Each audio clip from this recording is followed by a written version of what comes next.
We know injuries caused by truck accidents can be devastating due to the sheer size and power of the vehicle. If you've been injured in a truck accident, it's extremely important to understand your rights. So what we've done is we've put together a series of questions and answers from people who've asked us these exact questions after they've been in an accident. So let's get started. So what we find in nearly every truck accident case is the driver, in fact, is distracted.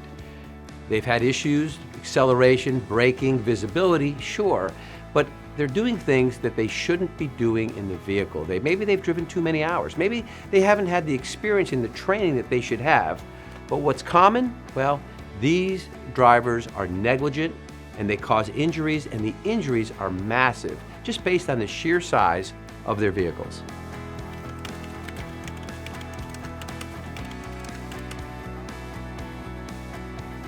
So after an accident with a truck, the police are going to be called. Emergency personnel should be there right away to help you any way you can, and you may need to seek some medical attention if you have any injury at all.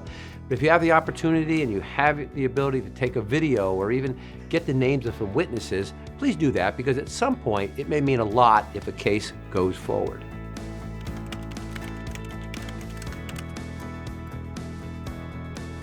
It is important that you speak with an experienced lawyer who's handled truck accident cases in the past. They're different. They're not like a standard automobile case. There are so many different rules that need to be looked at and laws that need to be explored, because truck drivers have a different way that they need to operate. Make sure you go to all your doctor's appointments, therapy, exams, follow the medical advice, and if you don't show up for an appointment, well, it may impact the result of your case. So take your case serious, and we are here to help you every step of the way.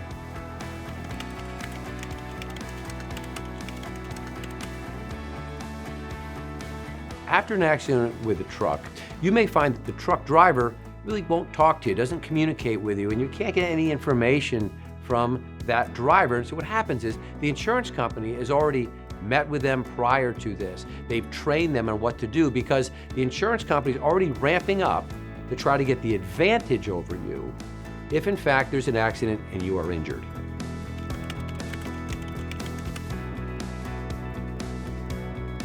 So let's keep in mind, though, if you're hit by a truck, the individual driving the vehicle probably just did something wrong and had a bad day and did something unintentionally, as we like to say, negligently. But the claim isn't going to be directly and only against them. It's going to be with their employer. It's going to be the insurance company for who they're representing when they're out there on the road working to move freight around this country. So never think that you're going to take this driver and put them in an awkward position. Yeah, nobody wants to be involved in a lawsuit, but the lawsuit is going to be against a large company, guaranteed.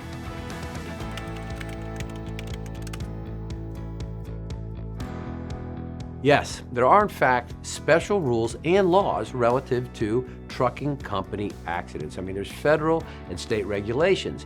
It includes speed limit, weight, height, maximums on the roadway, the amount of time that they can actually drive that vehicle. So these regulations are not something that's easy to find. It's something that we know, having handled hundreds of these cases in the past, but it's important when you are involved in an accident with a truck to contact a lawyer who has handled these cases in the past.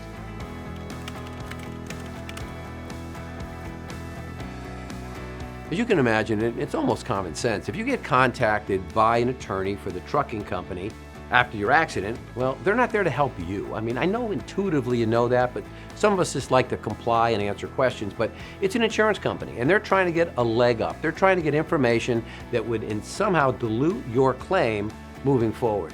So insurance companies, they're going to have their investigators and their own doctors, their own lawyers, their own experts. Don't allow yourself to be part of that process. They ask for a statement, you can just, in a polite way, say no thank you.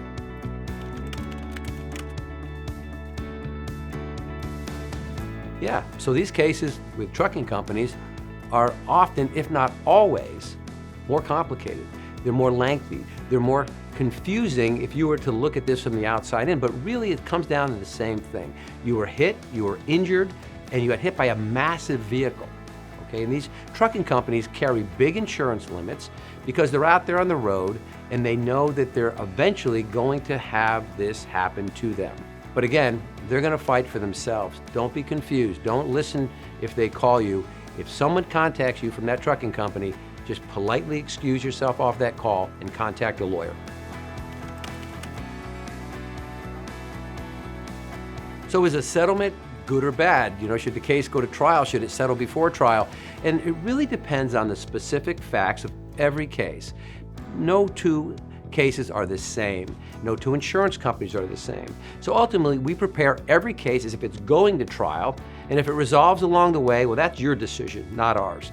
It's your case. You make that decision, and we'll be with you every step of the way.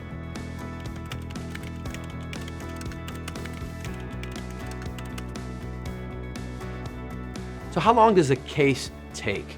You're involved in an accident with a truck, you're injured and you're treating and just want to know when's this going to be over with. And it really does depend on how much treatment that you get, how long your medical persists, is there a degree of permanency. And again, no two cases are the same, but it's a great conversation to have, and maybe consistently with your attorney. Just say, what's the timeline? When are we either going to have this in trial and get this finally decided or settled? Ongoing communication, and the more that we speak with our clients, the better the results are.